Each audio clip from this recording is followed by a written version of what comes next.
Lupang hinirang, duyan ka ng magiting, sa matuluti, di ka pasisiil, sa dagat at bundok, sa simoy at sa langit mong tukaw.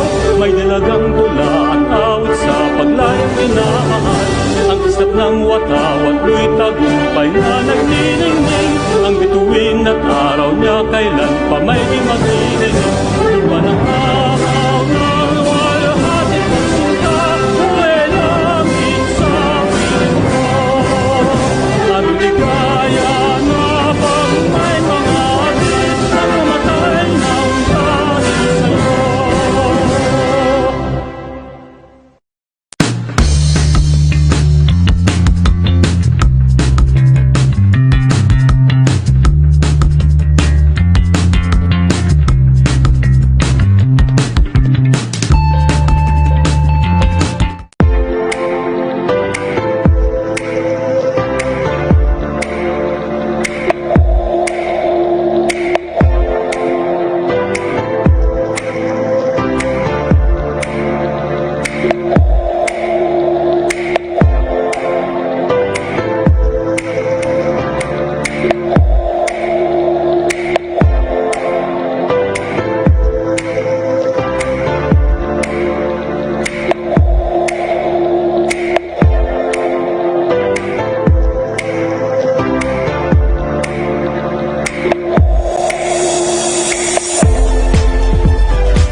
Welcome to the Manila Times Online Pet Forum, titled Caring for Fur Babies with Love and Passion. I'm your host, Defort Villasaran. Our topics include pet health and nutrition, behavior and training, caring for cats and dogs, breeding as a business, as opposed to being brought up with good manners, and online stores for pets, pet hotel and grooming, and my pet peeve, myths and truths about animals as COVID carriers. With me today are Dr. Beatriz Gonzalez, artist and vet influencer, Elena Bantigue, Rescue and Partners Committee Head for Animal Shelter Portion Project, and Jelay Andres, actress and brand ambassador for Portion Project. And also joining us later on is our special surprise guest, Yasi Pressman. So please do stay on board and tune in as we present our speakers. So welcome, Beatriz, Elena, and Jelay. Thank you for joining us today.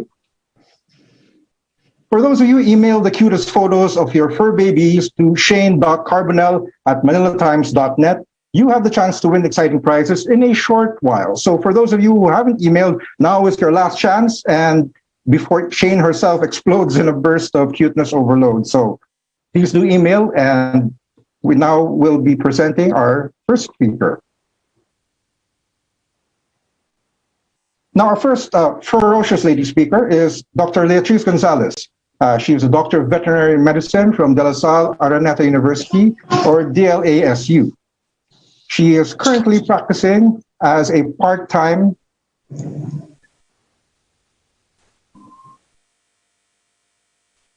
Dr. Beatriz. Hi, thank you. First of all, thank you so much, Manila Times, for inviting me to this webinar.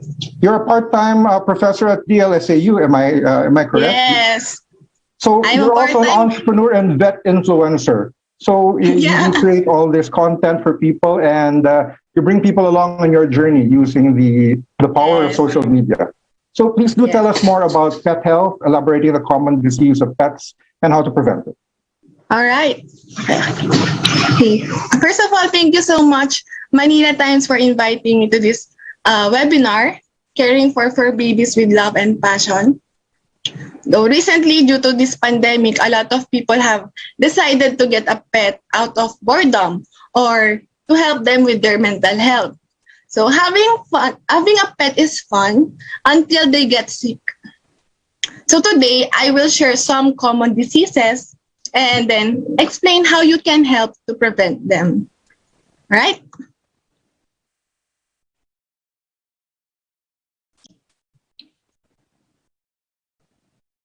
Okay. So, next slide, please. Getting a pet requires love and passion. It's a big responsibility because they are dependent on us. So how can we be a responsible owner? We figure out what our pets need and provide it to them, like food, shelter, and affection, including them to your future plans, updating their vaccination and deworming, bringing them to the vet for a checkup when needed, and spaying and neutering. So next slide, please. Ingestion of foreign body and food poisoning are two most common emergencies our vets see. It's normal for cats and dogs to chew on objects as they explore the world. It's nature way keeping their jaws strong and teeth clean. If your pet ends up swallowing a foreign body, for example, like this in the picture, yung dog swallow ng toy. If you suspect your pet has, then please contact your vet immediately. So next slide, please. So I saw a post from a dog group saying, happy 5th-month-old Miggy and Ernie. Please don't grow up too fast. We love you. Although this picture is cute, seeing their cakes makes me cry because dogs cannot metabolize theobromine, which is from chocolate and caffeine. The darker and the more bitter the chocolate, the more dangerous it is to dogs. So being a responsible pet owner, you have to do the research. What food you can give and which food may harm your pets. So yeah, next slide, please.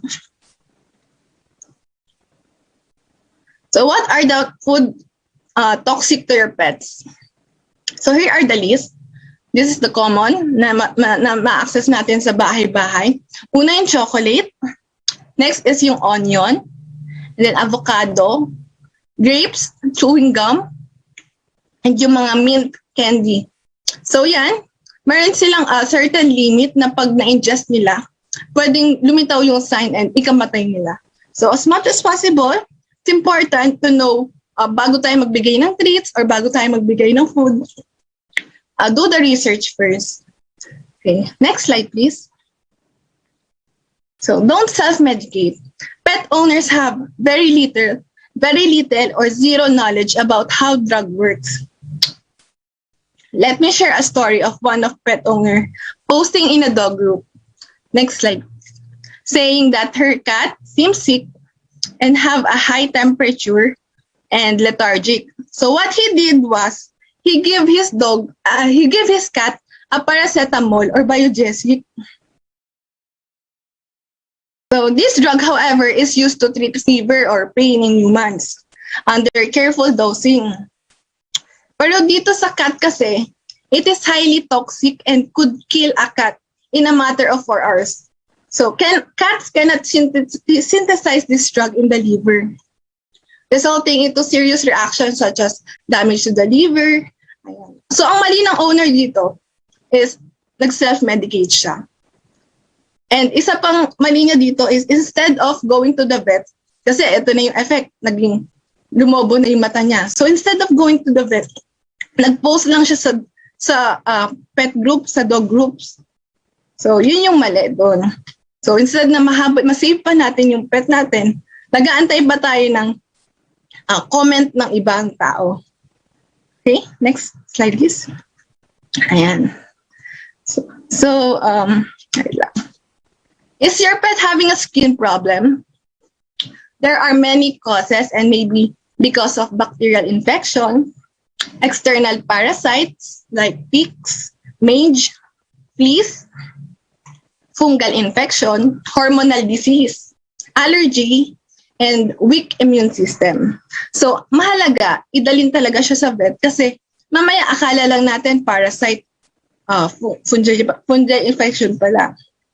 Mamaya akala natin ang ginagamot natin is fungal infection, which is allergy pala. So it's important to consult your veterinarian before self-medicate, instead of self-medicating. Okay? So if you notice any of this sign, consult your veterinarian. Don't give food that you might be allergic, like rice, like chicken. Although may mga dogs na kaya talaga, hindi nag-allergy pag binigyan mo to. There are dogs na sensitive. Okay. So dito sa picture na to, di ba ang cute?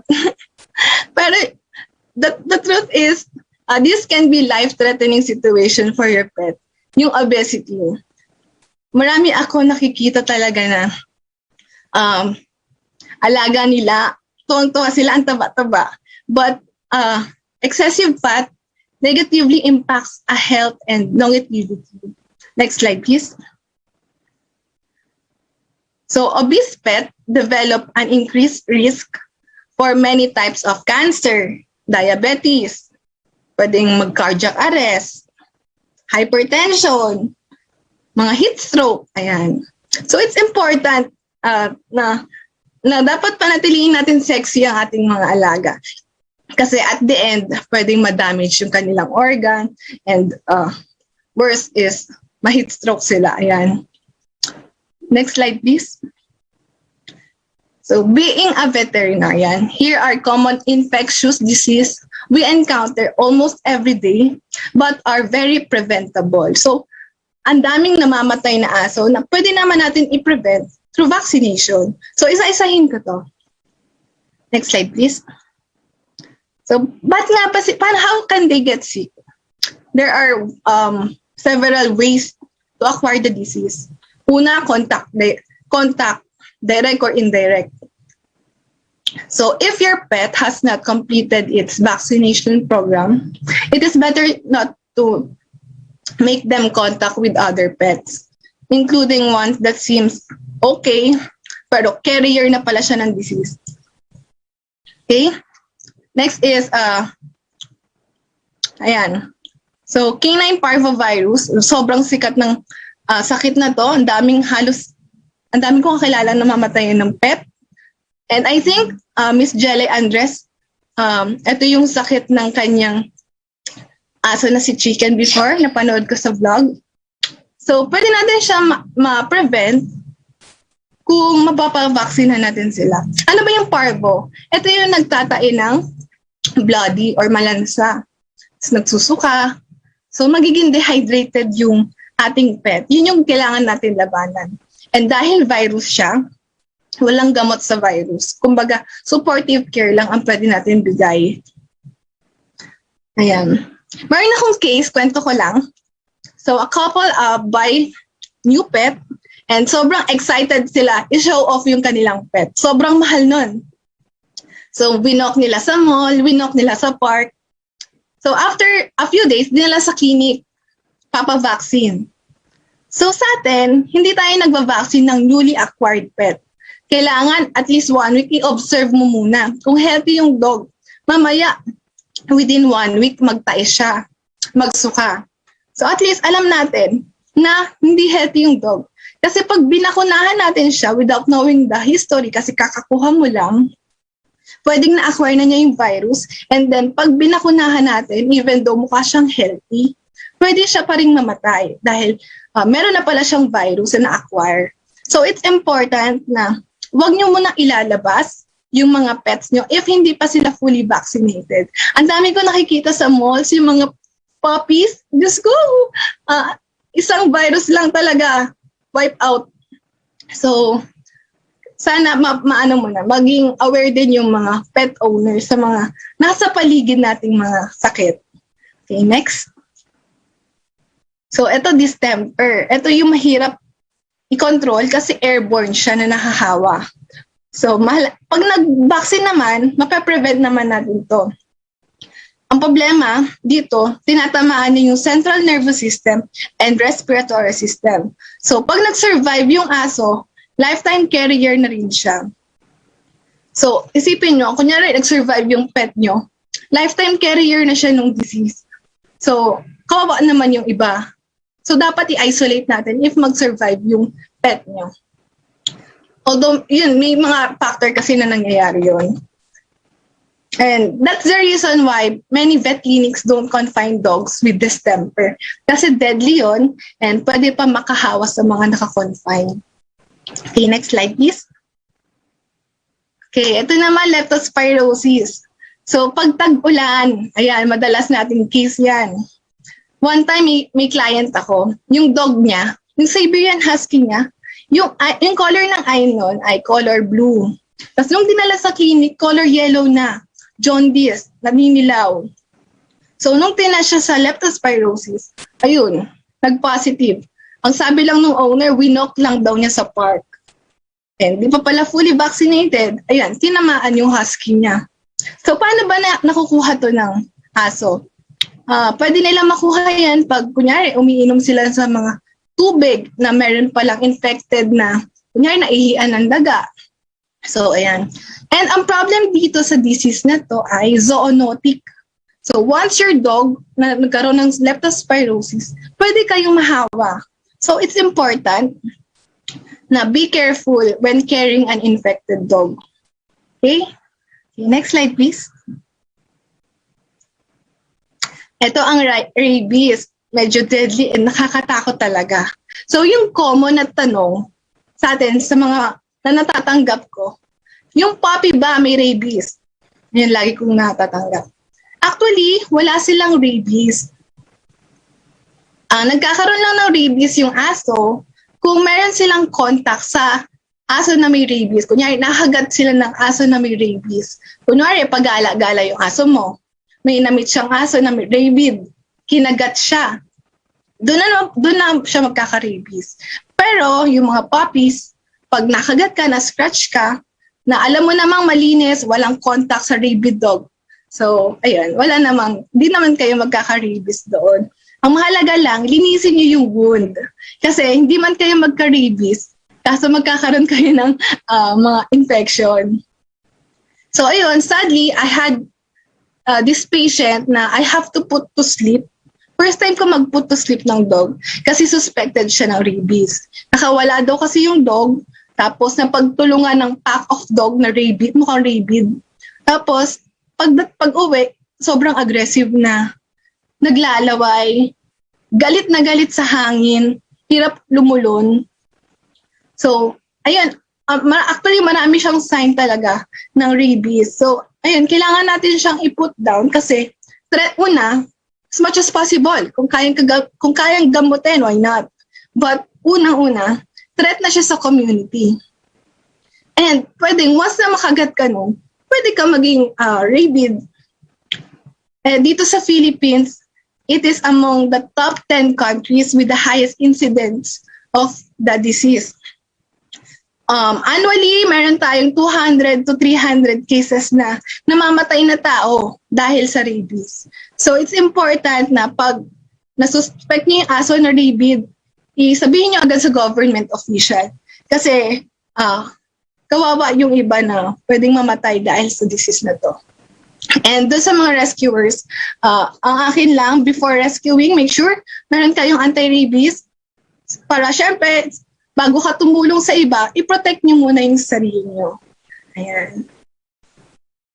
Okay. So, the best way to prevent rabies is to vaccinate your pet on schedule. Okay? Next slide, please. Itong feline panleukopenia, para siyang parvo and distemper ng dog pero sa cats. So, para siyang combination ng ganyan. So, yun, madalas natin nakikita yun sa mga stray cats. So, mape-prevent natin yan through vaccination rin. Actually, marami pa akong infectious diseases. Kaso maubos yung time natin pag ikikwento ko lahat yun. Okay? Sige, next slide, please. Next naman, itong heartworm. Ayan. Heartworm disease or diarrhea-filariasis, fatal disease to kasi it is spread from host to host through mosquito bite. Mape-prevent mo ba yung mosquito pumasok sa bahay mo? Di ba hindi? So, treating heartworm is expensive. Talagang maubos yung mo. Dapat meron kang ipon kasi expensive talaga siya. So, long treatment siya. And ayun nga, no assurance pa if mabuhay yung pet mo, lalo na kung late nyo na dinala. So, ang treatment kasi nito is, pinapatay natin yung worm unti-unti. Kasi pag pinatay natin yung worm, pwedeng atakihin yung pwede siyang bumara, pwede siya maging cause of blockage sa pulmonary vessel. Kaya, slowly treatment siya. So, kung kataka ka, paano ba makukuha ng dog yan? So, dahil sa mosquito, sumipsip ng dugo sa infected dog na may heartworm, tapos, pinasa sa kabilang aso, yun, infected na yung aso mo. Unti-unti. Matagal mag-develop to kasi yung lalaki pa siya ng lalaki yung worm, tapos dadami pa sila. Hanggang sa mahirapan yung aso mo. Okay? So, mapaprevent natin siya through vaccine pro heart or heart guard. Ayan. Okay, next slide please. Ehrlichiosis, ito. It is a disease affect dog na galing sa garapata. So, maski isang garapata lang makita mo sa aso, pwede siya magka-ehrlichia. So, yung garapata, sumipsip ng dugo ng infected dog na may ehrlichiosis, pinasa sa kapatid niyang aso. Ayan, lahat sila may ehrlichia na. Dito naman sa ehrlichia, ang common sign niya is epistaxis or nagdudugo yung ilong and low platelet count. So, mahirap talaga to. Matagal din siya gamutin, months. So, prevent your pet in getting ticks and other external parasites. Okay? Next slide, please. Okay, so when your pet gets a viral infection, there is no specific cure. So, ang treatment lang natin doon is supportive care. And mapre-prevent natin naman makuha yung viral disease kung magpapavaccinate tayo. Kayo ba vaccinated na? Diba? Yung iba dyan, inuuna pa yung aso. Natutuwa ako kasi yung iba, inuuna pa nila yung aso nila pa-vaccine kaysa sa kanila mismo. Ayan. So, ayun, ang kailangan natin is vaccinate para mas makakatipid kayo kung magpapabaksin kayo instead na magpa-confine. Ayan. Tsaka para may laya yung aso nyo makipaghalubilo sa ibang animals. Okay, next slide please. So, vaccination. Kailan ba tayo magpapavaksin ng dog? So, as early as 4 to 6 weeks of age. Kasi yung iba, pag bumaba na yung meron kasi silang maternal immunity galing sa nanay. So, pag tumagal, mawala iyon. So, pwede na silang lapitan ng mga sakit. So, through vaccine, maganda mas maaga para ma-prevent natin yon. And yung booster shot ng vaccine is every 2 weeks. And sa cats, every 3 weeks. So, bago tayo mag-vaccine, make sure that your pet is healthy, meron siyang appetite, and that the stool is firm and active. I mean, active yung dog. Kasi once na nag-vaccine tayo ng matamlay, nagtatae, tapos na-stress pa sa vaccination, so pwede silang bumaba yung immune system, pasukan ng mga sakit. So instead na makatulong tayo, lalo pa tayong, di ba, nakasama. And minsan, yung mga pet owners, maging honest kayo sa dinideclare nyo. Kasi minsan, sabi nyo healthy, sabi nyo hindi nagtatae. Tapos, pagdating na, hindi naman pala totoo, binakunahan natin, nagka-problema tayo. So, it's important na may cooperation rin yung owner. So, ayan. Next slide, please. Yan, the worming. So, makikita niya dito sa GIF na to, yung aso ay nagsuscooting. Yun yung paraan niya para mabawasan yung pangangati ng puwet. Lalo na yung mga aso na hindi naman nade-deworm. Ilang taon na hindi nade-deworm ba aso nyo? So, make sure na nade-deworm nyo siya every 3 to 6 3 or 6 months. Depende sa gamot na binigay ng vet. Oo. Kasi pwede rin kasi kayong magka-worm kung hahayaan niyo yung aso niyo may worm. Okay? Ayan. So, next slide. Tick and flea control. Ayan. So, marami tayong product. Hindi ako mag-endorse, pero marami tayong product ngayon. Meron tayong shampoo, spot on, pwede din tayong oral meds, pwede rin may collar. So, ang dami nating option ngayon kung paano mawawala yung tick and flea. Pag nag-shampoo ka, make sure binabad mo ng at least 5 to 10 minutes. Kasi nag-shampoo ka, binanlawan mo agad.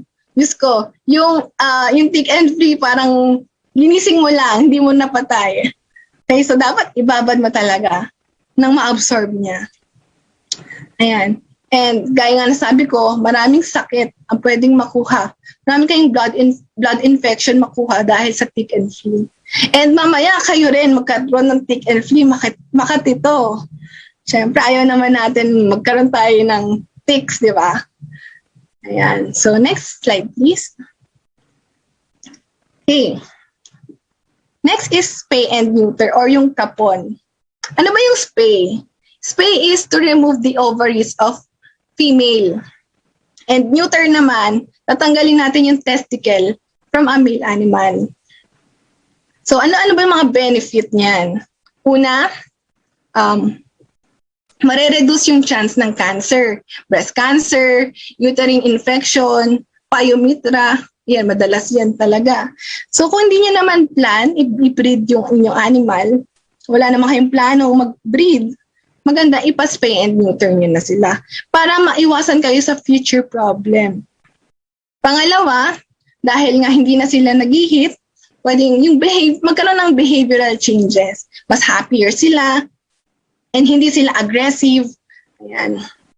And to eliminate yung pag-spray nila ng hihi. Diba? And pinakamahalaga is to reduce the number of unwanted pets sa community. So, ayun, at least pag mababa na yung unwanted pets, pag mababa na yung population lalo na ng mga strays, bababa yung mga asong nagugutom, yung mga pusa na nakakagat, yung mga bite incidences, tsaka yung euthanasia kasi yung mga pets na walang nag-claim. So, masakit yun, syempre. Nagbubuhay ka ng aso, tapos yung ibang aso, euthanasia lang kasi overpopulation na. So, it's important na mag-spay and neuter tayo, maski hindi nyo kakilalang pet na nakita mo mukhang stray, ipa-spay and neuter nyo. Ayun naman. So, next slide, please. Ayun, so doon na nagtatapos ang aking presentation. I hope may natutuhan na naman kayo maski konti. Ayan. Thank you, Dr. Letrus, for that elaborate list and outline of preventable sila mga diseases, di ba? Apo.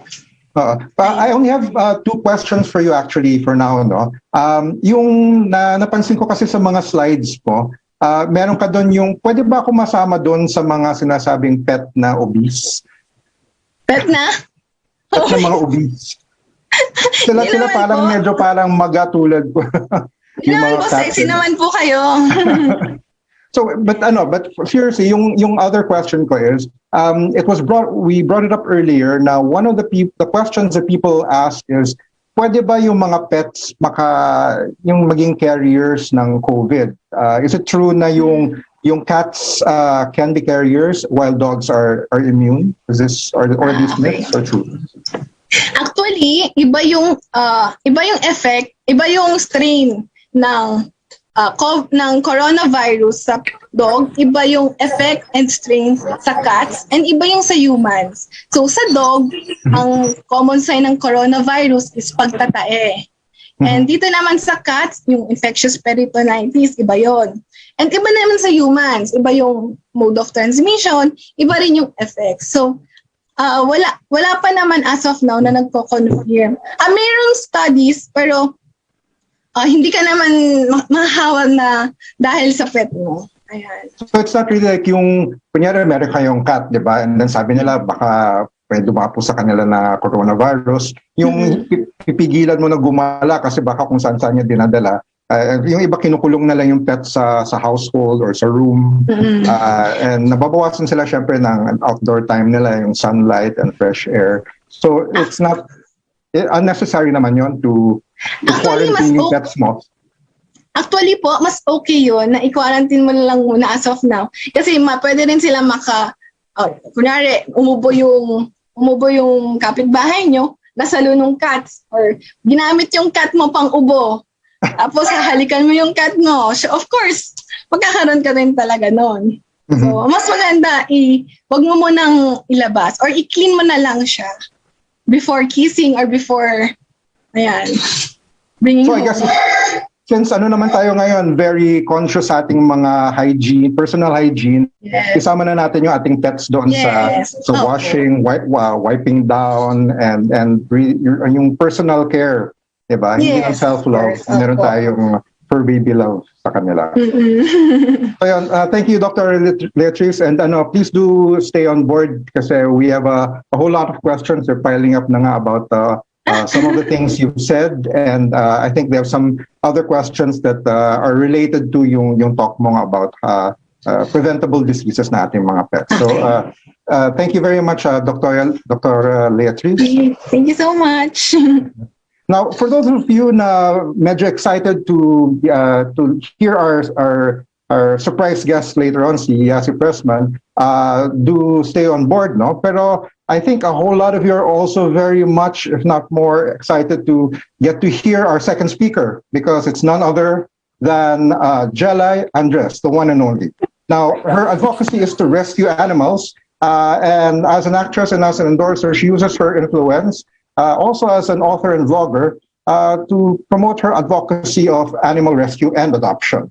Now, she's been using social media to reach and encourage her followers to do the same and to provide all that care for animals with their spare time, to actually make time for these stray pets that have been rescued.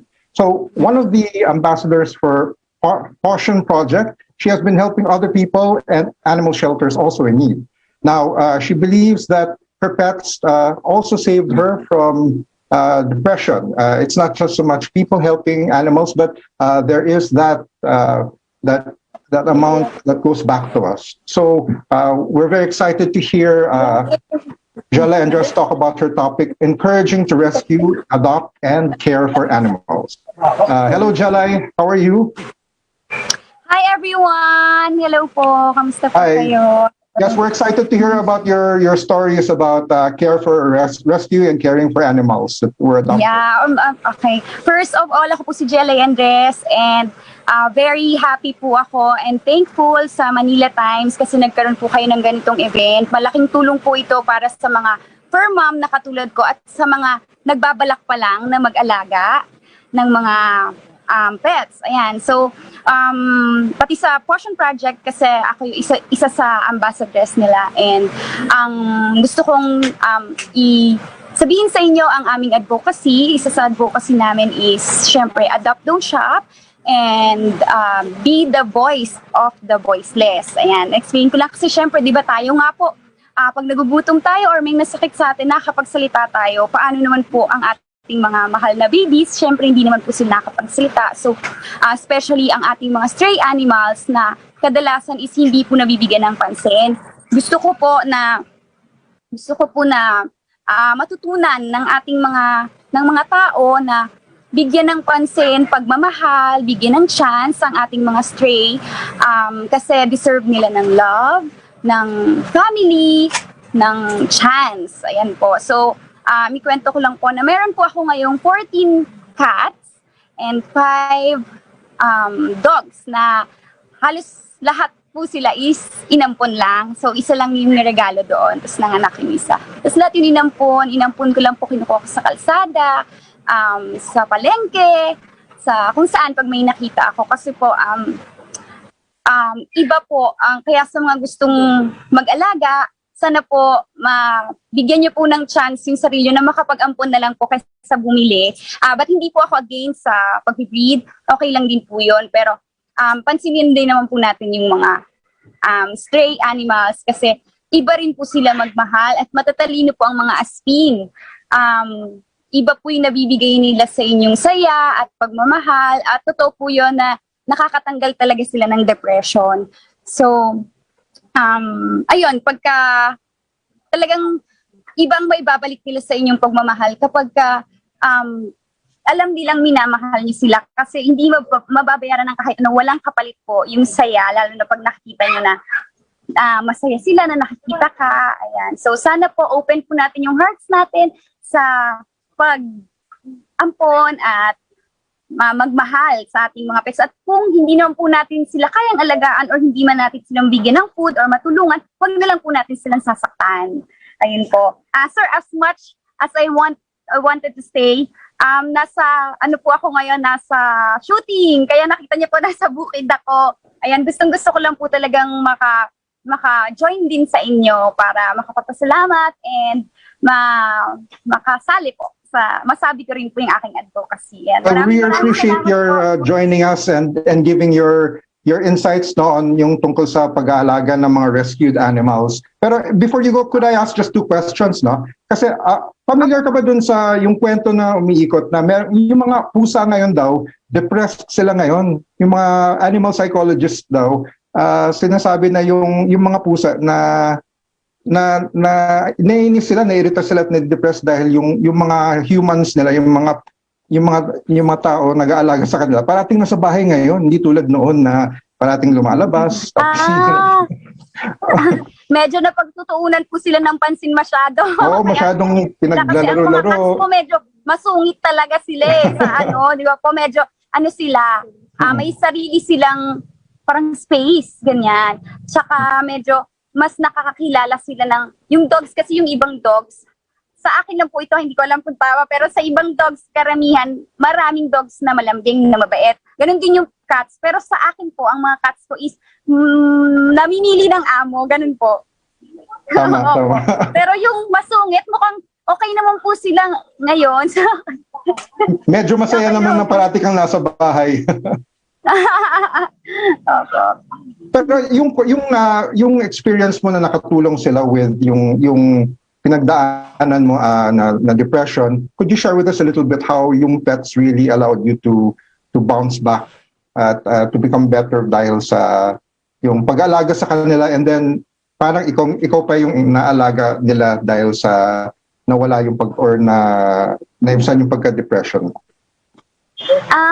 Actually, hindi mo ma-explain. Basta yung love, syempre pag malungkot ka at siya yung nandyan, mas napipil mo pa na mas may mahal ka niya na nagmamahal sa'yo. Parang ganun. Basta siya yung nakakapagpasaya. Makikiging masaya ka, makakalimutan yung problema. Kaya po ako pag may problema ako, lagi po akong pupunta sa Potion Project or malungkot ako kasi nakakalimutan ko. Ang dami-dami pong pets doon. So, masaya po ako kapag nabibigyan ko sila ng, para kami nagpa-party, kapag may dala po ako mga food doon, tapos masaya po silang lahat. Nakakalimutan ko po yung problema ko.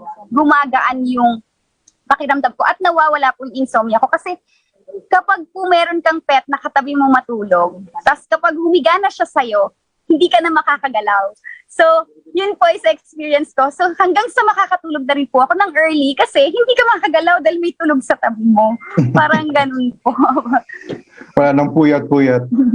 Well, so we won't hold on to you much longer. We understand that you have to get back to your shoot. But thank you very much for those words of encouragement para yung mga tao mag-adopt and care for stray animals also. Thank you very much, Jalay. Thank you po. Maraming salamat po. Bye. Bye-bye. So that's our second ferocious speaker for today. And our third and final is Elena Bantiga. Now, the interesting thing is that she is a mom of 2 not very furry but equally adorable kids.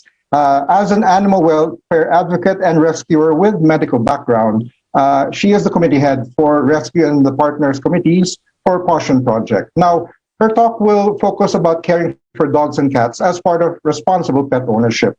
And while not quite against the breeding of animals, she would like to advocate the focusing on taking care of the existing ones that do need our love, care, and attention. Hello, Elena. How are you? Hello. Good afternoon. Hi. Yes. I'm good po.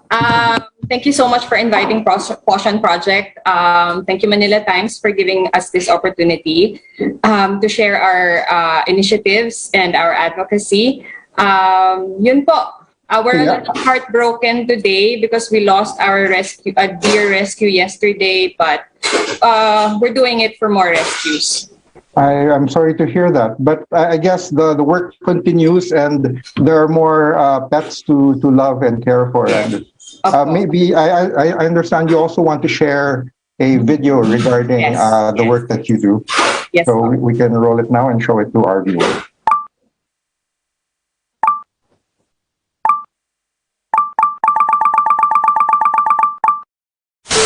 Pinagpapalo ng isang security guard sa isang kainan sa Malolos, Bulacan ang asong ito.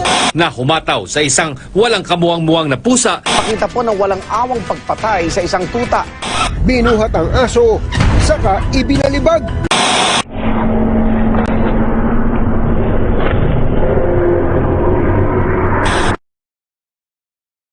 Dito sa Pilipinas, meron tayong mahigit sa 13 milyon na mga aso at pusa na walang sariling pamilya at tirahan. Askal, aspin, pusakal, puspin o strays. Upang sila ay mabawasan, ang mga lungsod at lalawigan ay nanghuhuli ng strays na inilalagay sa mga pound, ang kanilang bilangguan. Dahil sa kawalan ng budget at mapagkukunan ng tulong, ang mga pound sa lungsod ay napipilitang gumamit ng dahas sa paraang nakatitipid sa oras at sweldo sa tao. Pinagsisiksikan ng mga aso at pusa sa napakaliit na kulungan na kadalasan ay nagdudulot ng sakit at pinsala sa kanilang mga katawan. Pagkatapos mahuli ang mga strays na ito, meron lamang silang 3 araw sa pound para mahanapan ng pamilya na magkukupkup sa kanila. Pagkalipas nun, oras na ng katapusan nila. Death by euthanasia o injection at bala ng baril ang katapat ng buhay nila.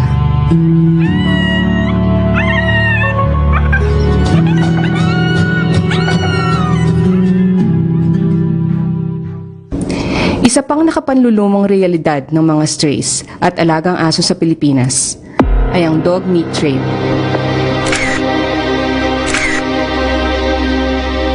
Noong 1998, may lumabas na batas na nagbabawal sa pagbebenta, pamimili at pagkain ng karne ng aso. Ito ay isa lamang sa nilalayo ng Animal Welfare Act na itatag ng taong iyon. Ngunit itong manakararaang ilang taon lamang ito na ipatupad. Napakalayo pa ng ating dapat marating. Libo-libong strays pa rin, pati na ang mga sariling alagang hayop ang nakararanas ng pananakit at kalupitan sa kamay ng mga tao.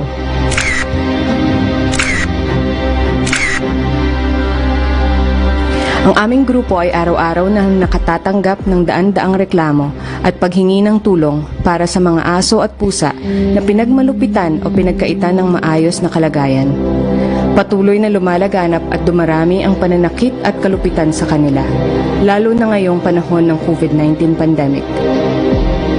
Meron pa kayang pag-asa ang ikabubuti ng mga hayop natin dito sa Pilipinas? Kami po sa Caution Project ay may matinding paninindigan para sa ating mga strays at alagang hayop na maibahagi sa kanila ang aming pagmamahal, pangunawa at kabutihan upang mabigyan ng boses at halaga ang kanilang mga paghihirap at pagdurusa.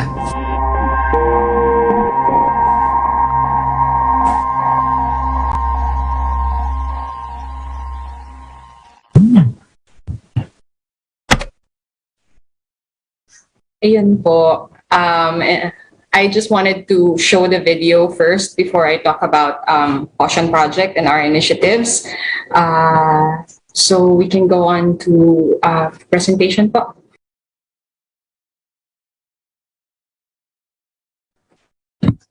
Yan. Next slide, please. So about Caution Project po, nagsimula kami sa isang Facebook post na na-share ng aming founder sa kanyang page back in 2018. Ang founder po namin, si Malu Perez, who's a native of Bacolod City. May nakita po siyang post lang sa Facebook na na-share niya na merong 50 dogs on death row na nasa Bacolod City Pound. doon po sa pag-share niya na yon, meron po silang family friend na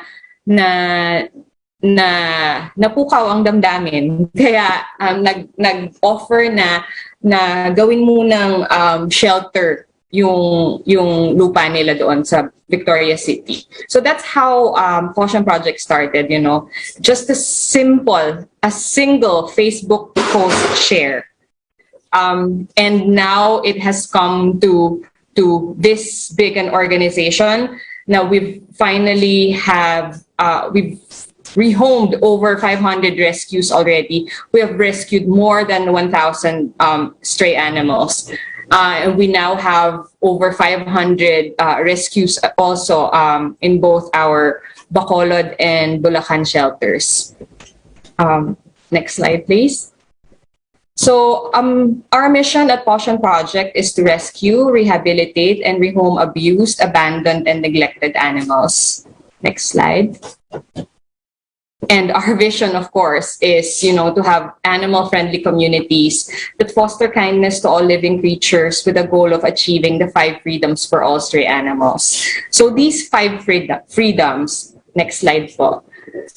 Itong 5 freedoms po na ito is actually just to give a gist, no, of what our animals need talaga. It's not hard to give. And it's not hard to provide.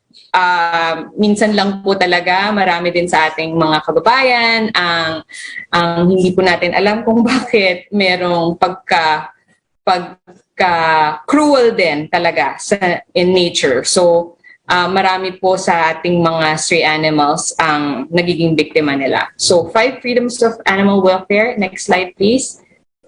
Number 1 is freedom from thirst, hunger, and malnutrition. They need to have access to, you know, water, to good food, you know, nutritious food lang.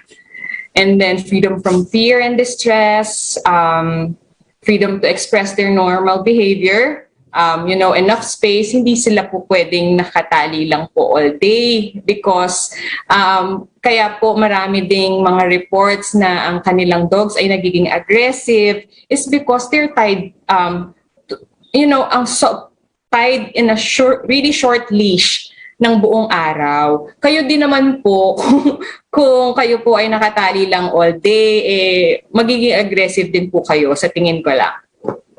Yun, next slide po. Freedom from discomfort, you know, providing an appropriate environment, including shelter. Also freedom from pain, injury, and disease. Ito po yung sinasabi ni Doc Leatrice kanina, you know, prevention of rapid diagnosis and treatment of diseases. So, kagaya din po ng tao, deserve din po nila na maging free from pain, injury, and disease. Yan po. Next slide. So our initiatives at Caution Project po, aside from rescuing and rehoming animals, we aim for a nationwide attainment of the 5 freedoms amongst both owned pets and stray animals. I'm gonna reiterate po, both owned pets and stray animals. Kasi po, even owned pets, ang dami pa rin po sa kanila na maltreated. Next slide. So one of our initiatives is the stray feeding program. Actually, Malu started this just last year at the start of the COVID pandemic. So she started feeding strays over in Bacolod. As in everyday po yon, ever since March last year. Even here in Manila, may mga pockets of areas here in Manila. And we're very, very happy to have inspired other members of society to step up and feed strays in their own areas. So it's one of our initiatives po. Next slide. So food guide for feeding strays, if you guys are up to it. It can be, you know, it's okay. You can just feed one stray animal. One is better than none, you know, whatever you can share.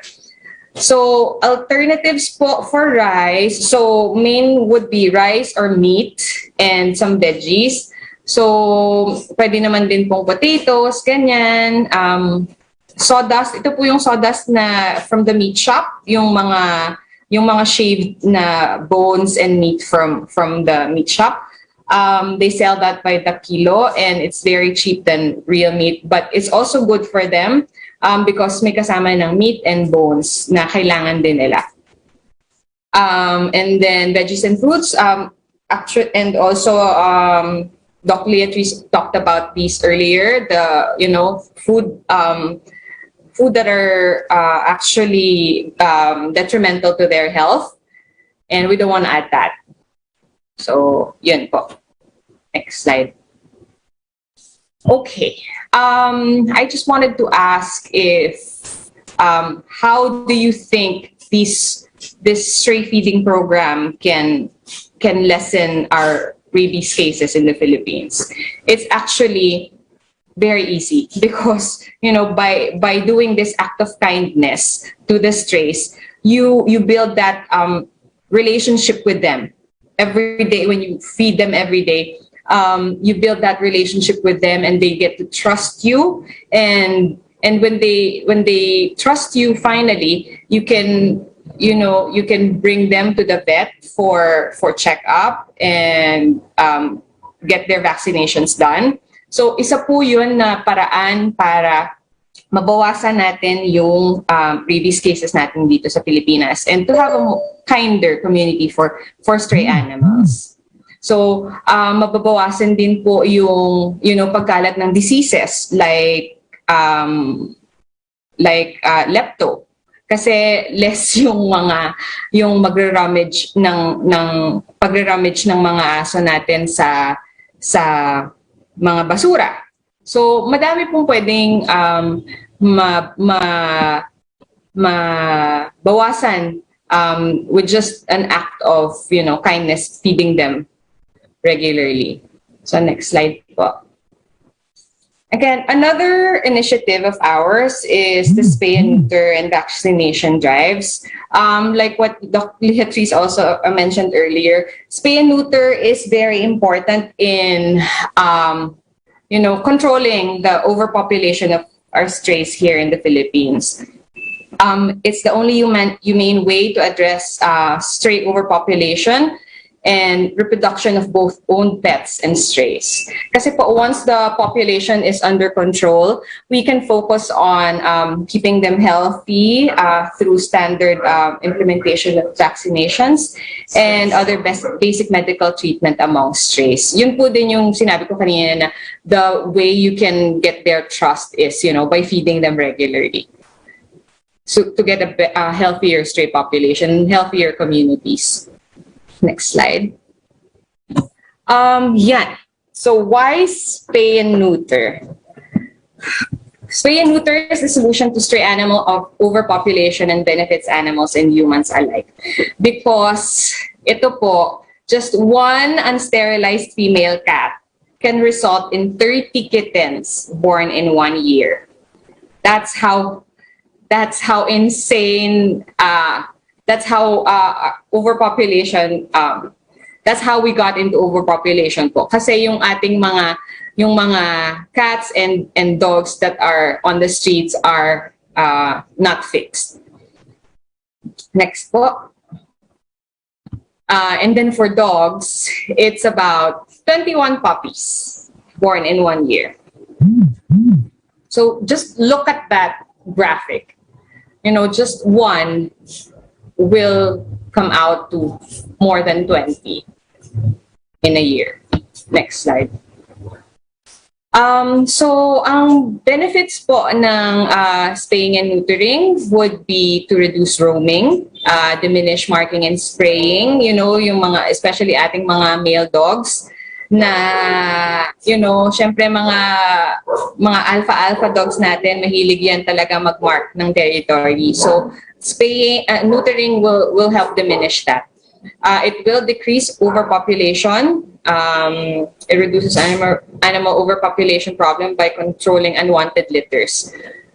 It also increases their lifespan up to 5 years, and it greatly reduces aggression. Next slide po. Yun po, I won't touch on this already, but sa Portion Project po kasi we really advocate spaying, neutering, and vaccination of pets and strays. That's why we do our stray feeding programs. Kasi, so mainly ito po yung nagagastos per stray. For spaying ng cat, ganyan po ang price natin. And as you can see, it's not that expensive compared to yung mga regular private vet clinics po natin. That's why we also want to ask the help of our vets in the country to, you know, medyo tulungan po natin yung ating mga pet owners to, you know, para maging easy for them na maging responsible pet owners. You know, mabigyan sana ng option yung iba for a low cost kapon, like sa city vets or provincial vets. Next slide po. Okay, now here we go to responsible pet ownership campaign. Ito po kasi I want to reiterate because most of our rescues, most of reports that come into our page, galing po talaga sa mga inabandon ng mga pet owners nila. Madami po sa kanila iniwanan lang because lumipat ng bahay, hindi madadala ang pet, or yung lilipatan, hindi pwede ang pets, or ganun po, iiwanan na lang basta, hindi na inaalala kung saan or kung paano na po mangyayari sa pet. So, madalas po ganun ang mga natatanggap namin ng mga reports about abandonment. We definitely discourage these taking in these rescues unless po talaga na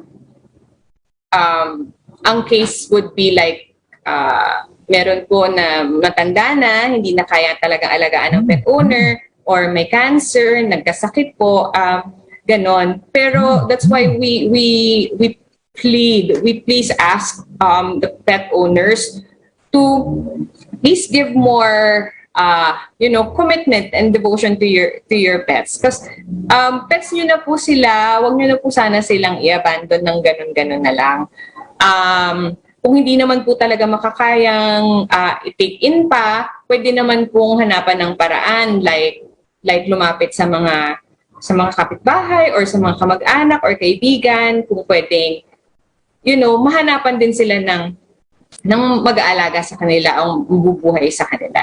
Kasi in all honesty po, kung nakakapagtrabaho lang ang mga aso na to, or mga animals na to, feeling ko mas masipag pa sila sa atin, mas mayaman pa sila sa atin. Kasi kung yun lang yung batayan para makakuha sila ng pagkain at makasustain ng buhay nila, mas masipag pa po sila sa atin, to be honest. But they're not. Tayo po ang binigyan ng responsibility to, kaya tayo yung may higher intellect, because sa atin napunta yung responsibility na yon to take care of them.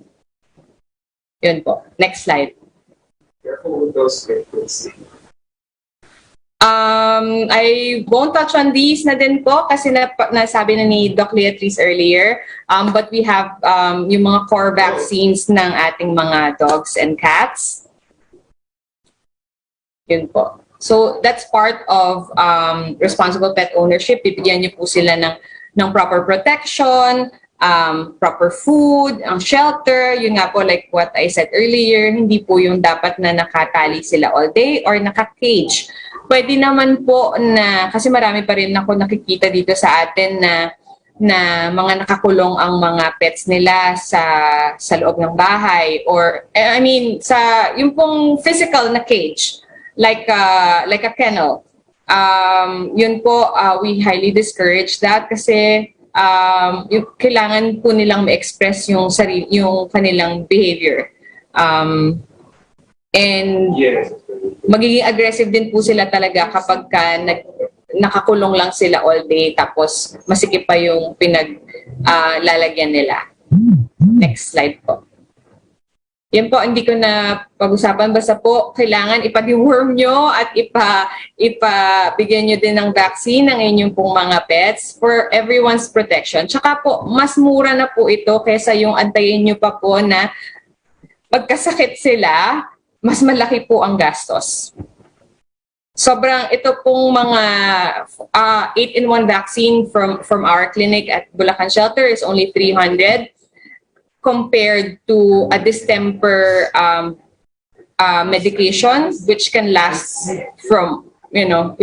up to 2 to 3 months ng meds po every day, So, yun na lang po, protection para sa kanila. And para na rin, protection din para sa inyong finances. Next slide po. Yeah, ito naman for the cats. Next slide po. So another one of our initiatives is the adoption drive. So from our rescues na na-rehabilitate po namin sa shelter, they are put up for adoption. So because we believe that every rescue deserve a loving home. So yan po. So we do adoption drives at least once a month actually, but it's not now that it's pandemic. Medyo nitong ECQ po medyo na-stop kami kasi yun nga, ang daming mga restrictions. But doing adoption drives actually helps us, shelters to rescue more. Kasi po, if puno na kami sa shelter at hindi namin mapa-adopt yung mga rescues namin, hindi din kami makaka-take in ng mga bagong rescues na nangangailangan ng tulong. So, every animal deserves a family, of course. There will always be a risk of disease outbreaks in shelters. Yun po, kaya ginagawan din namin na paraan na hindi sila masyadong crowded sa shelter. Para hindi magkasakit. Yun po, and ang dami na rin po namin, actually marami kaming rescue sa shelter na halos mga volunteers na din ang mga nagsusponsor. But for those na nakikita namin na mag-bloom sila talaga for if they find their own family, we put them up for adoption. So sana po sa mga nag-iisip na kumuha ng pet, please adopt and don't shop. Marami po kayong pwedeng mabigyan ng second chance in life. Actually, you don't even need to go to a shelter or our org to help or adopt a dog. Marami po dyan, labas lang kayo ng bahay nyo, marami kayong makikita, pwede nyong pakainin. Yan po, next slide. We also do relief operations kasi po naiintindihan naman namin it's not just animal welfare, ang problema natin. So Greater Than Potion Project and animal welfare organizations alone, yan po. So we highly believe that coming together for the voiceless is the key to attaining the 5 freedoms. We believe that spreading kindness and love, especially in times of emergencies and calamities, should be prioritized. So during the Taal volcano eruption, and then yung sa San Mateo Rizal po na flooding, nagtatry din po kami tumulong sa mga ganon. Kasi marami ding mga pets ang naapektuhan and mga owners. So, we try to help as much as we can. Yan pa. Next slide. But of course, we could be telling you all these initiatives, these are ideals and goals. Pero po in reality, marami din talaga kaming struggles, and fighting for the voiceless is not without challenges. So marami pa kaming gustong ma-achieve para sa animal welfare natin. Because honestly, we don't get any funding from the government. We don't get any funding from private companies. It's all based on donations. So lack of support is really there. And that's why we are trying to do, these invitations, because we hope to spread the word. And so we thank Manila Times for giving us this opportunity. Another one of our struggles would be this one, the deficiencies in the implementation of the Animal Welfare Act. Because medyo touchy din po kasi ang Animal Welfare Act natin was 2008 pa siya, and it really needs revision. We're working on it, but we're also hoping to get the support from the BAI, our Bureau of Animal Industry. They're doing their best, and we hope to join hands with them soon for our animals. Kasi part din po nitong deficiency ng implementation ng Animal Welfare Act actually are the regulations for mga animal shelters, regulation sa mga pet shops. Kasi po if you already know lang, if you just know what happens in pet shops and what do you call this, yung mga puppy mills and mga unregulated breeders, medyo mapapaiyak po kayo, but that's why we're just calling on authorities to implement these sanctions, because I touched on breeding as business. I'm going to touch on breeding as business. As animal welfare advocates, of course, it's going to be our demise. How do I say demise? But it's totally heartbreaking for us to work for to uplift the animal welfare situation here in the country when there are so many unregulated breeders. Na nawawalan po ng opportunity na mabigyan ng homes yung mga nandito na strays. That's why we're calling on also our breeders, magpa-regulate na lang po. And kasi may mga proper permits na kailangan kunin dyan para makapag-operate na maayos. And to be honest, handful lang po talaga yung mga yung regulated ng BAI.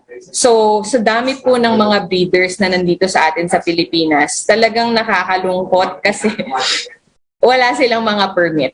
Number one, ang daming puro may sakit yung mga dogs na binibenta po nila. And nagkakalat lang po lalo talaga ng problem. So, yun po. And then next one would be insufficient resources. I mean, we're only all volunteers. Wala pong binabayaran sa amin sa org, except for our caretakers sa shelter. And we're only really working through donations lang po kami, and mostly talaga lahat volunteer work lang. So, if any one of you, kung may kakilala po kayo na may kilala sa government, sana po matulungan nyo kami to, get these acts together. Next slide, please. Okay, so where we need help the most, voicing out for the voiceless. We need more voices to reach people in power, like what I said. For this is the only way to bring about substantial and lifelong changes for our canine and feline companions. Yun po, kasi we want to have the Animal Welfare Act as in totally redo. And we need more support. Yun po. Next slide. So, ito po, other ways to help our organization. If you cannot adopt, foster. If you can't foster, volunteer. If you can't volunteer, donate. If you can't donate, at least advocate. And do not hurt animals. Yun lang po. And the next slide. These are our donation channels, if you can. Thank you so much. We're trying to actually acquire a land in Bacolod already for a permanent sanctuary for our rescues there. We have an ongoing campaign at our page right now. So hoping for your support. Thank you. Thank you, Manila Times, for inviting us. Thank you, Elena, for informing us better about responsible pet ownership. And I really agree wholeheartedly with many of the things you said, particularly about being well-fed to gain trust. And yung pag masyadong maikli ang nakatali ka, nagiging aggressive ka talagang, it's totoo yan. I can attest to that. But I have two questions for you. Basically, that you mentioned you have centers in Bacolod and Bulacan. Pandemic and lockdowns withstanding, do you encourage people to drop by and hang out, help out? Is it open to people as long as health protocols are allow it? Yes, our shelters are open for visitors. Pero po we encourage for you to sign up online. So meron regulated po and controlled kung ilang tao lang yung pwedeng makapunta. Also, with the current lockdown, medyo hindi nakakalabas at pasok ng borders. But kung within Bulacan kayo and you have APOR passes, you can definitely visit. But once this MECQ is mawala naman sana na, yun po, pwede po kayo makadalaw. Perhaps we can flash your contact info for them to be able to register for that visit. Yes po, maybe you can mention you can mention it lang for those. Sure po. You can message us on our Potion page on Facebook. It's PAWSSION PROJECT Potion Project. We're both on Instagram and Facebook. Also, you can check out our website. It's www.potionproject.org.ph. Nandun po lahat ng information po na pwede nyo na gusto nyo pong malaman. And you can contact us anytime. Sasagot po sa Instagram, sa Facebook, or sa website. Yes, I'm sure we have a lot of viewers who gusto talaga nilang to get involved na hindi lang nila alam paano or saan. So this is also a great help. Thank you very much, Elena. Please do stay on board because we have a lot more questions. We just want to be able to introduce our surprise guests for today. Yes. Surprise guest. Okay, so please stay on board. We'll ask more questions. Okay. So now, our unexpected speaker now is none other than Yasmin Isabel, or Yasso Pressman. She is a Filipino-British model, actress, and television personality. She also sings and dances. So we would like to welcome her in her persona as an animal lover and advocate. Hello, welcome, Yassi. Hello. Hi, what do you have to share with us today, Yassi? Hi guys! Thank you Manila Times for inviting me. I'm so happy to be here, Sir the Fourth. Lovely to see you, Miss Elena. Nice to see you also now without the mask. Nakita po kasi kami nung birthday reach out ko in Potion Project. Yes! And now I see your face. Hi! Hope you're doing okay. And thank you Potion Project for really reaching out to a lot of people and sharing the journeys of all of the dogs and the cats that they have as well in the shelter. So I'm here po today, joining you guys for caring for fur babies with love and passion, to talk about how you can also build an online pet brand.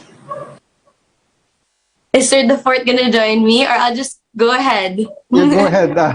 I don't want to. I know you have a busy schedule, so please tell us more. Okay. First of all, I want to say thank you to all of the people who are watching, and I'm sure lahat po tayo mga pet lovers and pet animals. This is Biggie Bag, by the way. It's very heavy. Say hi, Biggie. He's sleepy na, nap time. But he's wearing one of our harnesses from Presidential Paws, and I'm here to talk about how we built it. I never thought that I would be in this position po, and I would be able to speak to all of the pet lovers on this level, being invited to events like this. Kasi po, I just really love dogs ever since I was a baby, and now growing up into a family who loved dogs as well, we started building this brand that was just a passion project lang po talaga. During the pandemic last year when we were all together and we were looking for items for our doggies, and we were like, what if we create, we called it the Connection Collection, which is fashionable and functional both for the fur mom, fur dad, and for the fur baby. So you build that connection with these color and cord sets. And we were just very excited to share this with the world. So Presidential Paws is founded by me and my sister, Isa Pressman, and now we are joined by Gio Ornada, Keiko Nakajima, John Sumira, and Neil Mercado, and we're very grateful for them to have joined the family. So let's talk about the creation and how we felt like this was something that would really open up our creativity box in our mind. What do the doggies want, and how do they want to look, and how will they be super cute online? And I feel like during the pandemic, mas naging close po tayo sa kanila. We're literally there for them every day. Before, we would leave our dogs, go to real life, go to work, and then our dogs would just stay at home and just wait for us. And now we really get to spend like the whole day with them. We never built a store or a kiosk, so we started to focus on content. The pandemic meant that if we wanted to start a brand and share with all of the doggos, we wouldn't be able to have any store that would generate foot traffic. So foot traffic were yung mga tao na naglalakad sa mga stores, so everybody was at home. And then now that people became more comfortable buying online, it just made sense to create a bigger presence. On our websites, you would see that our website is very content heavy, and we wanted to show all of the different dogs, all of the different breeds, all of the different type of owners then who wanted a different, it's also an experience for your dog. We even have some bags there that have clip-ons for the leashes. So when you walk with them, you have both of your hands and you have to pick up their poopy or whatever, or go on a phone call. You keep them safe and hindi po sila makatakbo or hindi po natin sila mabibitawan. And there's a lot of functional features like that. The harnesses, of course, are to keep the doggos safe for those who really like to pull or tug. And then some are more used to the general and usual way we have our dogs beside us, which is our collar and cord set. After the content that you guys create for all of the aspiring people who want to build a brand, make sure that you have something that's relatable to your audience. So research about your audience. After you research about your audience, make sure that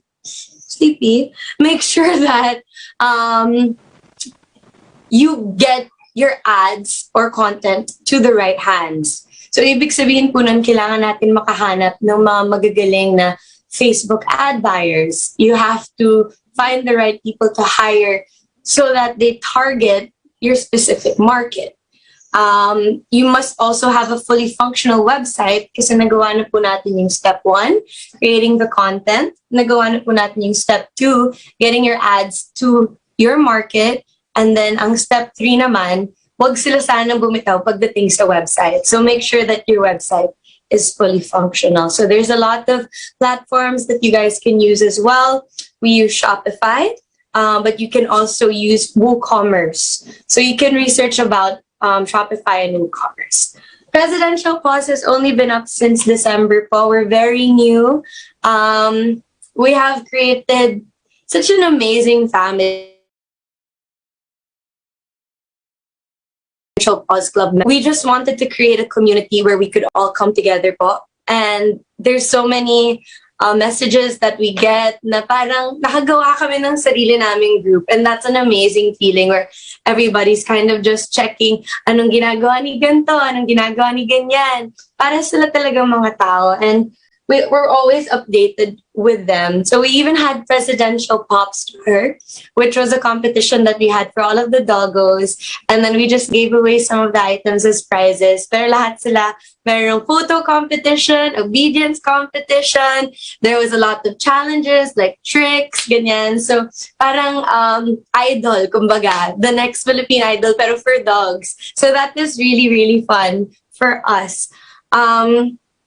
Then we wanted to build the community, we wanted to make it even bigger. So we're very excited to announce po that in partnership with Pet Me, BGC, which is also a very beautiful dog hotel that makes, di ba minsan gusto natin umalis, di natin alam sa natin iiwanan yung dog natin for the day or for a couple of days, and you'll put them in Pet Me BGC and then just susunduin niyo lang ulit sila and they're in good hands and you know that they're safe over there. So we're partners with Pet Me BGC, and we're also very proud and honored to be partners with the city, BGC themselves, because we are building the very first off-leash membered dog park. So wala pa po tayo in the Philippines nun, and then now just to make sure everyone is safe, that's why it's membership, because we want to make sure na all of the dogs have the papers. Everybody is vaccinated. Para in case na magkaroon man ng minsan, nag-aaway yung mga dogs natin, they're not going to be like a really scary attack. So everything is going to be safe. And also, we want to say thank you, or I want to say thank you to our friend who's also another animal advocate, Congressman Ronnie Ong, for helping us donate vaccines at least once in 2 months to BGC at the dog park where you guys can visit us. It's called Central Bark, and we will be opening next month. So bring your doggos, bring everybody. If you're not yet vaccinated, wait for our announcement where you can be vaccinated for free at BGC. So thanks, guys. And we just want to continue to spread the love and spread the care. And for the other doggos din pala, some of us are scared to cut their nails or clean their ears. And especially for the bigger doggos na mahaba po yung mga buhok nila and it's hard to manage their hair, comb them out. We also have a new dog grooming lounge, mobile grooming lounge that will be parked outside of BGC for the first 3 months. And I'm pretty sure for the first week, hopefully we'll be able to roll out free grooming. So make sure that you guys are there.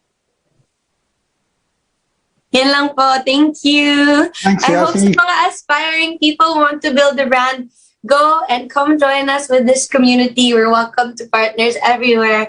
And we're also we're very welcoming to the new entrepreneurs who want to support and give back to the dog community. Thank you, Manila Yasi, Times. maybe you can mention again to people how they can connect with Presidential Pause and how they can become a part of the community. Oh, of course. You can just message us anytime. Pwede po silang pumunta lang po sa Instagram namin, which is Presidential Pause Club on Instagram. Pwede nyo rin po kaming bisitahin next month. Hopefully, matapos na po yung mga ECQ at pwede po tayong magkita-kita. Just make sure you're wearing your mask and your face shield para safe tayo. Next month, we'll be in BGC. Please look for Central Bark. And then we'll also have the grooming lounge there on Instagram or Presidential Pause Lounge. Could you give people a clear idea where exactly in BGC pwede nila mahanap yung Central Bark and where the general area nakapark yung grooming station that you'll be launching soon? The grooming station po will be right beside Central Bark, and Central Bark is right in front of the Singaporean embassy po. So thank you very much, Yasi, and it looks like your not so little friend is asleep na yata. Ayaw niyo mag-say goodbye. Say bye-bye, baby. Ay, sleepy na. Nap time na. Say bye-bye. Bye-bye. Thank you, Sir the Fourth, and thank you, Manila Times. Also, since we were there in Passion Project, I hope you guys would also continuously support Passion Project as we do too. And soon, I hope we'll be able to get that land, Miss Alana. Yes, thank you, Yasi, for all your support. As in, super. We're very thankful. Sige po. Cute naman yan. Sleepy na siya eh. Kasi he's dog. Busog baby. May question dito tayo, Yasi, about anong breed yung dog mo? This one, he's an American bully po. And we also, so we have, when Keiko and Gio, well, they have also, we have a total of 7 dogs in the house and 1 Dachshund. And she's the alpha. She's the alpha, but she's the tiniest. The smallest. Yes. And the lady is the alpha and the others are large males, correct? Yes. Actually, Biggie Bank, he's the smallest one that fits on the chair. Kaya po siya yung sinama ko. Yung iba po kasi hindi nakasya dito sa chair. But most of them are big and they're all usually pocket lahat. And he's the only one that's exotic.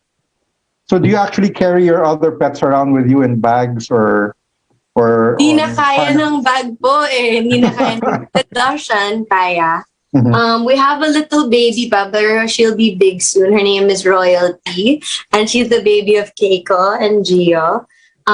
Yeah, but usually they just walk around and just follow us. We're excited po, Sir the Fourth, kasi I think the dogs also need a little bit more of their like social life. So most of the dogs po here in the Philippines, they always walk on a leash and they're never really set free outdoors. And we're very excited to see how the Filipinos po, yung mga kababayan po natin, how they'll be happy sana and excited to find out that there's actually a place and a playground for their babies. We'll have an obstacle course there para they can exercise, all these little toys for them. So it's their new playground. Excited for that. Please come. Please come. Yes. Excited. Super.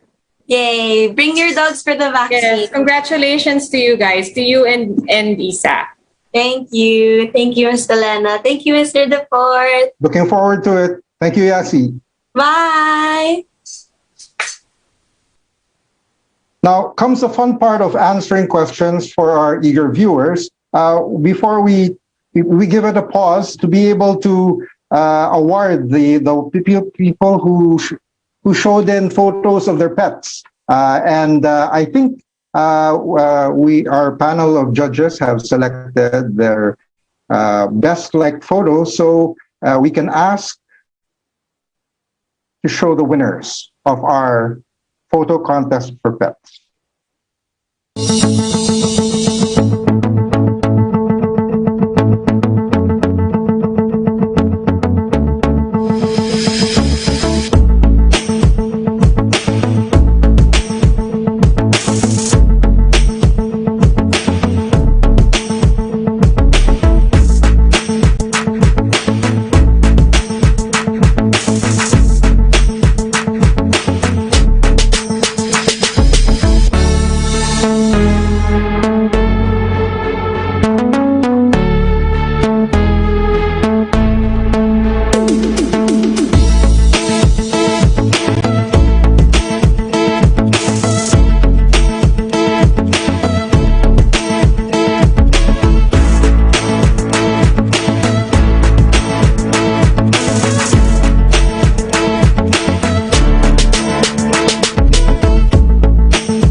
And congratulations to the winners of our pet photo contest. We'll be getting in touch with you and awarding you the special prizes that we've set aside for you.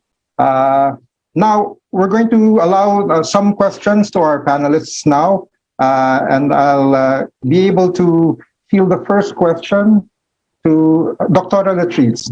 There's a question here about how their dog has been having ticks for more than 6 months. So Josephine Simeona Brillantes asks, they've used flea and tick soap and shampoo and powder and still no luck. So ano yung ma-recommend niyo? as an alternative to all yung mga remedies na try na nila? Okay.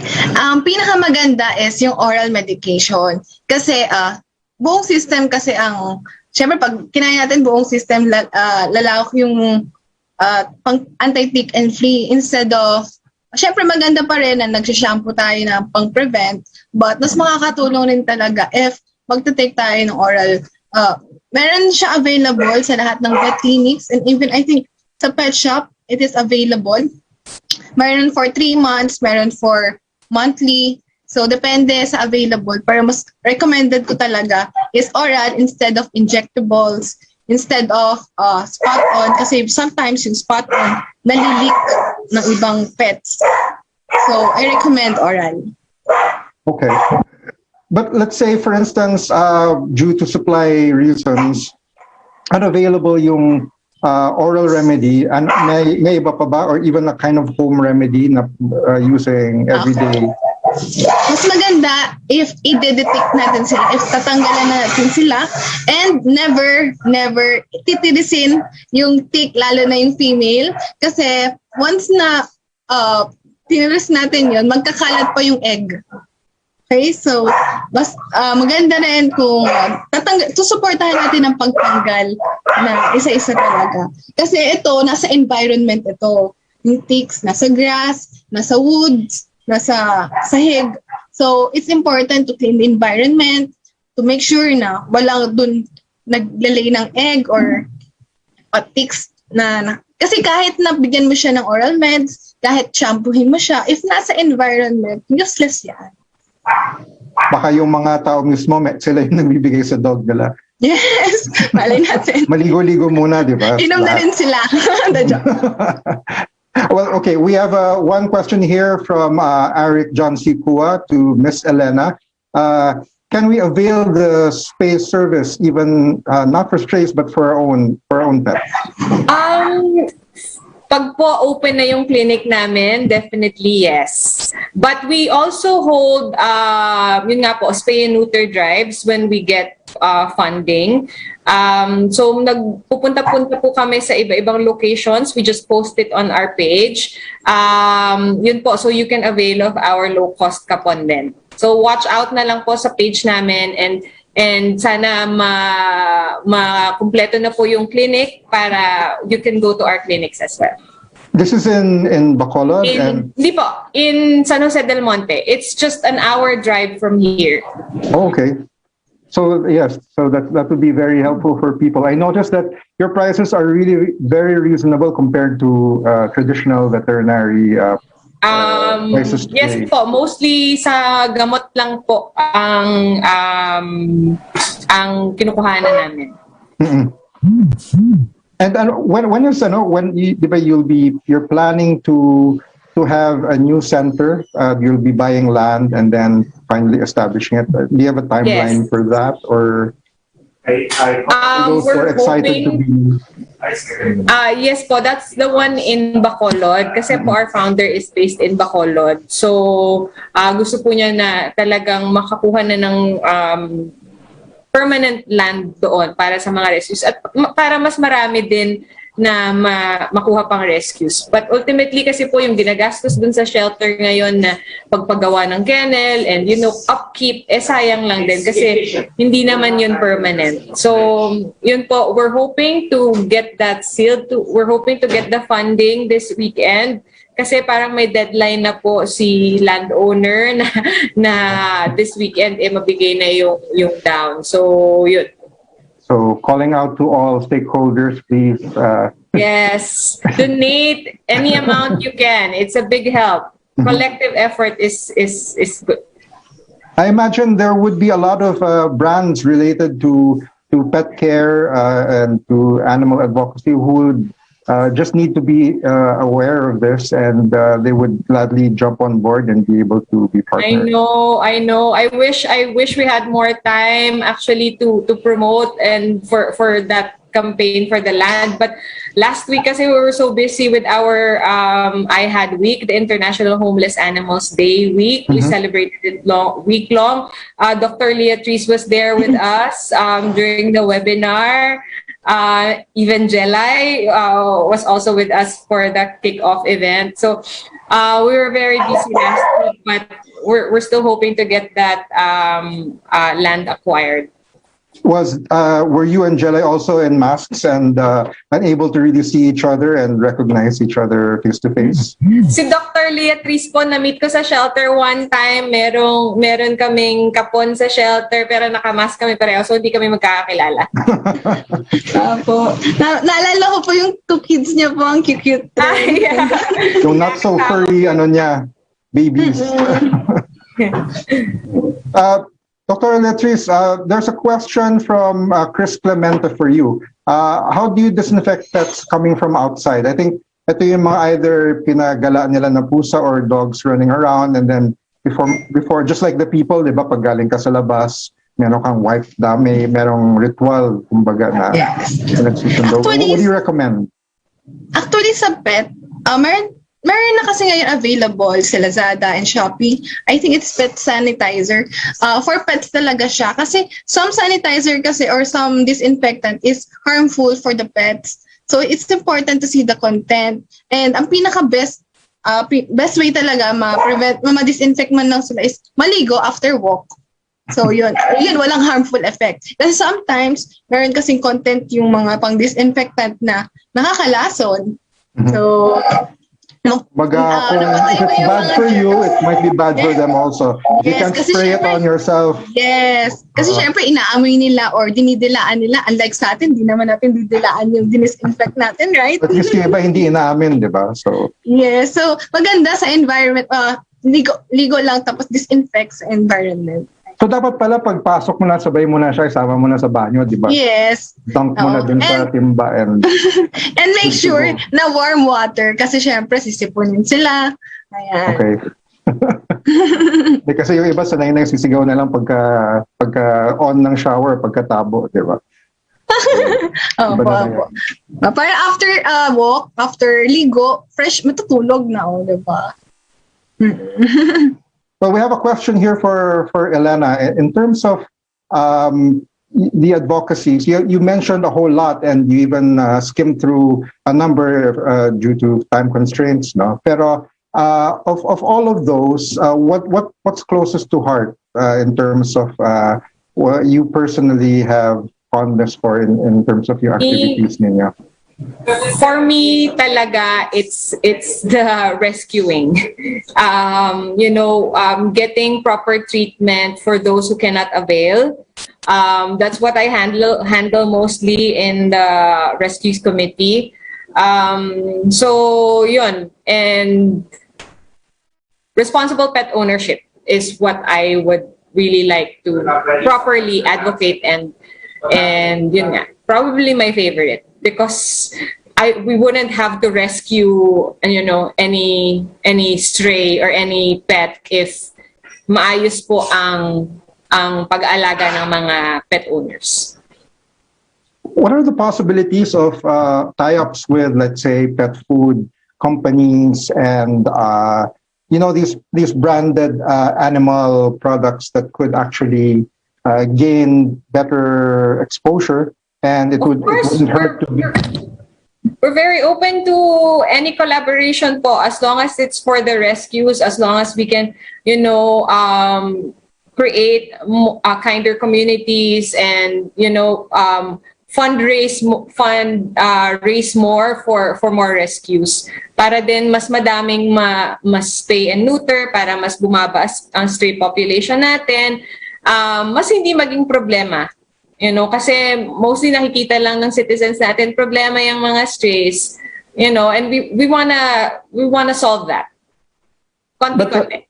Any ideas of what kinds of events you'd like to stage when these are allowed already, that where sponsors can come on board, that way they can look forward to being a part of your plans? So at least get excited. Yes, we have so many initiatives, and ang dami naming goals na gustong gawin actually. One would be talagang more spay neuter drives more vaccination drives and more adoption drives. Kasi po, dun lang talaga makakatulong sa problema ng stray overpopulation natin when we do spay and neuter drives. And vaccinations, of course, para healthier ang pets, mas less burden for the pet owners, hindi gagastos ng malaki because, like what Dr. Leatri said, it's always, better to prevent than to find a cure. Especially, ang cure mas mahal pa. Mm-hmm. I'm a little curious though, paano kasi I can imagine vaccination drives, it's very similar to how we get our COVID shots, di ba? Mm-hmm. Just animals. Pero yung adoption drives, how does that go? Adoption drives po, we've had several this June, July. We had 2 already in Robinson's Magnolia here in QC as well. So it's like a road show. You take the pets to locations. Yes, opo. So parang petting zoo, pop-up petting zoo. Ganon. So we set up a small pen for the rescues. So we bring them there. Hopefully po, siguro, well, ideally, we get them fostered for at least a day or 2 or the night before para hindi sila, stressed from the travel from San Jose del Monte to the location. So we bring them there. We set up, tables po for our volunteers kung may gustong mag on the spot na magpa-interview for adoption. Meron pong nakaset up doon. But we try to do everything online na para before the event, everything is smooth process na lang para i-pick up na lang yung rescue, ganun po. We're trying to, smoothen the process, but yeah, marami na po kami na-hold na adoption drives lately and salamat naman po, parang for the past, parang more than 50 yung napa-adopt namin this past 2 months, kasama na yung cats and dogs. Okay, so I guess we're just waiting for COVID na makibagay naman. Actually, may dalawa kaming event na hold because yun nga, itong ECQ. Well, looking forward to that. Doc Latrice, may question dito about yung alaga niya na sabi ni Jen Pagaliluan, medyo nagsusuka siya ng medyo dilaw. Acidic kaya yung pet niya and anong dapat gawin? Okay. Marami kasing pagsusuka yung aso. Minsan frothy white, minsan yellowish. Pag yellowish, madalas nalipasan ng gutom, kaya nag-hyperacidity. So maganda dyan, bigyan na pagkain, unti-unti lang, tapos i-rehydrate, bigyan ng Mondex, ayan, or sugar para ma-ease yung pag-vomiting niya. So you mix sugar into the water that they drink? What? Yung water is sugar, you mix it in? Yes, parang siyang dextrose water po. Pero kasi mas maganda pa rin kung lagi na, madalas, halos 3 times a day siya naggaganon, maganda mapa-check up siya kasi pwedeng may underlying disease siya. But pag yung aso is nalipasan ng gutom, pwede kasi kumain ng morning, pwedeng hyperacidity. Okay, so at the very least, it's hyperacidity, but it could be worse. Kaya yes, ulit-ulit and maganda makita yun kasi pwede kasing magkaiba pang mag-progress yun sa mas malalang condition. Yung expertise mo pala involves the identification of iba't ibang klaseng paninilaw ng sika, no? May frothy, may pale, yes, may malapot, malabnaw. And inaamoy pa namin po yung iba. Pati po inaamoy pa po namin. I noticed in your talk you mentioned na yung owner should be able to tell kung yung consistency ng poop, and it's not always evident na titingnan mo lang. I think may examination involved. Yes, opo. Saka each day, pwedeng mag-iba-iba kasi yon. So, kaya maganda. Monitor mo muna, meron kang tracking to show to your veterinarian para may kwento. Opo. Kasi yung iba po kasi nagdadala ng pet sa clinic, hindi nila alam ko anong history, dinala lang daw. So, syempre hindi naman namin pwedeng kausapin yung dog. Anong nangyari sa'yo? Delikado pag biglang sumagot, di ba? Doon ka mas matakot ka kung sumagot. Yes. Actually, minsan mas okay pa sana magdala doon yung maid Kasi mas kilala nila yung pet compared dun sa owner. Oh. Tama. Diba nakakasad? Usually, magagandang breed pa yun eh. You agree, Elena, na mas nakakilala pa yung mga kasambahay kaysa sa Sad but true. Sad but true, Mr. Dafort. I noticed then kasi na earlier, when we showed your video, yung initial reaction ko hindi shock and anger is yung lungkot like you said, it's sad, no? Perhaps nga, I was thinking dapat may trigger warning tayo sa ating viewer na konting warning lang. Yeah, I forgot to mention, sorry na. may mga comments that came in na parang parang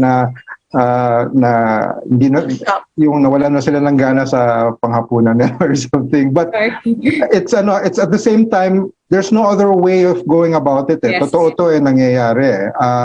One side of yung advocacy that you do is facing yung effects ng pagmamalabis ng mga tao sa ating mga alagang aso at pusa. But could you share with us also, flip side naman, kahit pa paano, to offset? We saw visually yung mga worst things that people do to pets. Could you share maybe parang restore our faith naman in humanity at yung mga pet lovers and fur mommies and fur daddies na nag-adopt ng inyong mga ward? Actually po, ang dami nila sobrang mga heartwarming na mga messages din naman. Actually po, all you need to do is visit our shelter. Makikilala niyo po yung mga rescues namin doon. Talaga namang i-welcome nila kayo ng bonggang-bongga. Hindi niyo po kailangang, alam mo yon, hindi niyo kailangan magdala ng kahit na ano. Actually, makita lang nila na may bumisita sa kanila, masaya na po silang lahat. Yun pa lang, very heartwarming na. Kahit na ano yung pinagdaanan nila before sila ma-rescue, hindi mo po makikita sa kanila. Walang bakas ng kahit na anong trauma. Kasi talagang very loving pa rin sila. Yun po, kaya ko din pala pinakita yung video na yun kanina, sa umpisa was because nag-umpisa po ang Caution Project talaga from a pound rescue. Kasi yung mga nakita ni Malu na yun na 50 dogs on death row in Bacolod City Pound, yun po. Yung pinakauna niyang rescue is from the City Pound. Kaya ko din pinakita yun kasi hindi lahat talaga ng tao is aware sa sitwasyon po ng mga pounds natin and hindi aware sa kung ano yung nangyayari sa pound at kung ano yung nangyayari sa mga stray animals na tinatawag ng mga kapitbahay para ipadampot sa city pound. Kasi po, meron naman po tayong magandang solusyon na pwedeng magawa. Kaya po gusto din namin na mai-advocate din talaga ito. Makipag-partner po kayo sa amin. Calling on all LGUs, yung pong mga authorities natin. Makipag-partner po kayo sa amin at sa ibang animal welfare orgs para masolusyonan po yun. Kesa euthanize sila. Tutulungan po namin kayo magpa-adapt, mag-rehabilitate sa kanila. Yan kasi po talagang love lang yung ibibigay ng mga rescues na yan sa inyo. Like kung ano po, like sinabi ko po sa inyo kanina yung we just lost a deer rescue yesterday si Emma. Was she a cat? A dog? A dog po. She's part of the welcoming committee at the shelter. As in, pagbukas mo pa lang ng gate, pagpasok mo ganyan siya na yun, nandyan sa salubong sa'yo, talagang so siya po, we lost her due to chronic kidney disease. She's been battling with it for a few months now. But she passed away with our founder there with her. So maraming salamat sa mga sumuporta po sa amin and kasama na po dyan dun sa dun po sa cremation service na nakuha ni Miss Malu for Emma, talagang bumalik yung pinaghirapan niya kasi nag-donate yung owner po ng pet cremation service na yon to Caution Project ng malaking halaga din para sa pag-acquire ng land. So it's just one of those things na an act of kindness talagang can ripple into a big a big pile of goodness, you know. So yun lang po, we just really ask for everyone's kindness, you know, love and light. Kasi lalo na ngayong pandemic, kailangan natin yan. So let's start with, you know, let's start with the animals.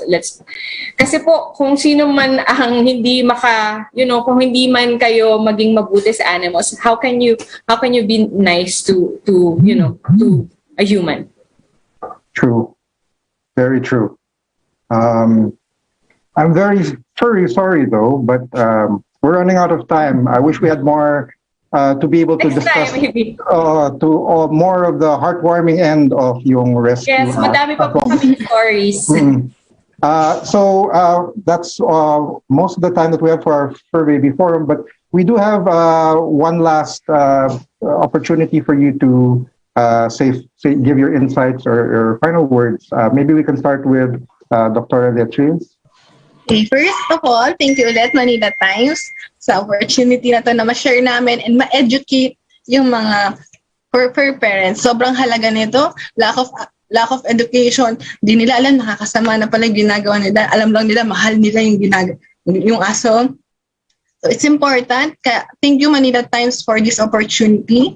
And if meron ditong viewers sa taga Bulacan, so meron tayong clinic dito around Bulacan. May 6 branches. So, dalhin nyo lang sa clinic para mapa-check up and ma-diagnose ng tama yung inyong pet. Hindi yung search na lang, tatanong nyo sa dog group, tapos hayaan nyo na lang. So, being a responsible fur parent, dapat ibigay nyo rin yung needs ng mga pets nyo. Ayan po. Thank you, Dr. Elena? Thank you po. How about you?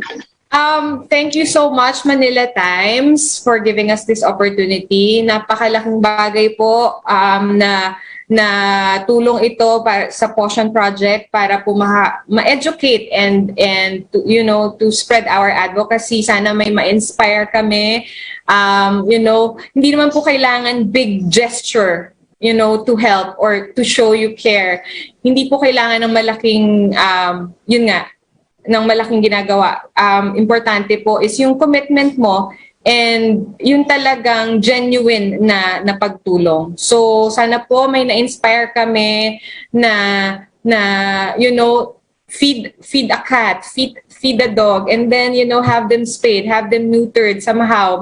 Malaking tulong na po yun sa kanila. Kasi sometimes yung pong mga strays natin, yung pagkain lang na yun na nabigay mo, yun lang yung talagang sustenance nila na pwede nilang makuha. And I hope we have more programs po from our government na maging integrated talaga yung pagtulong natin sa animal welfare.